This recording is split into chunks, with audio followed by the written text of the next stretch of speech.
एक म्हातारी डॉक्टरकडे गेली. डॉक्टर म्हणे आजी तुमचं काय दुखतं? ते मा तसं काही दुखत नाही म्हणे, पण चालायला लागले का गुडघे दुखते आणि उभा राहिले का माझ्या टाचा दुखते. म्हणजे चालायला लागल्यावर तुमचे गुडघे दुखतात हो, उभा राहिल्यानंतर ते म्हणे टाचा दुखतात. आजी वजन काट्यावर उभा राहा. दवाखान्यात काटा असतो, म्हातारीचं वजन केलं, सरळ उभा राहा, टेप लावून मोजली, बसा आजी पुढं. आजी तुमचे गुडघे दुखतात हो.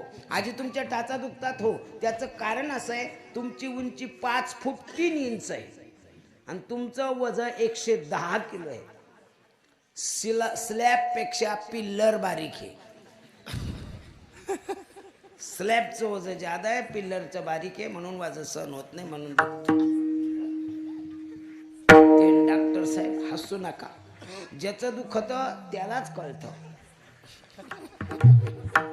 मग डॉक्टर साहेब याच्यावर काही इलाज नाही का? डॉक्टर म्हणे याच्यावर इलाज आहे ना, औषधही घ्यावं लागेल आणि पथ्यही पाळा.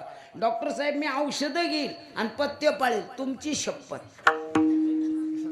डॉक्टर म्हणे आजी तुम्ही माझी शपथ खात असाल तर 15 दिवस औषधच घेऊ नका, फक्त पथ्य पाळा, तरी तुमचे गुडघे आणि टाचा नीट होईल.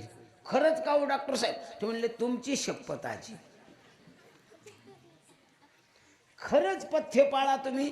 मग काय पथ्य हो डॉक्टर साहेब? ते म्हणले काही पथ्य नाही. तुमच्याकडे चपात्या केल्या तर तुम्ही किती चपात्या खाता? आजी म्हणे 4 चपात्या खाते डॉक्टर साहेब. आणि भाकरी जर केल्या तर 2 भाकरी खाते. म्हणजे तुमच्या घरी भाकरी केल्यात किती खातात? 2 भाकरी.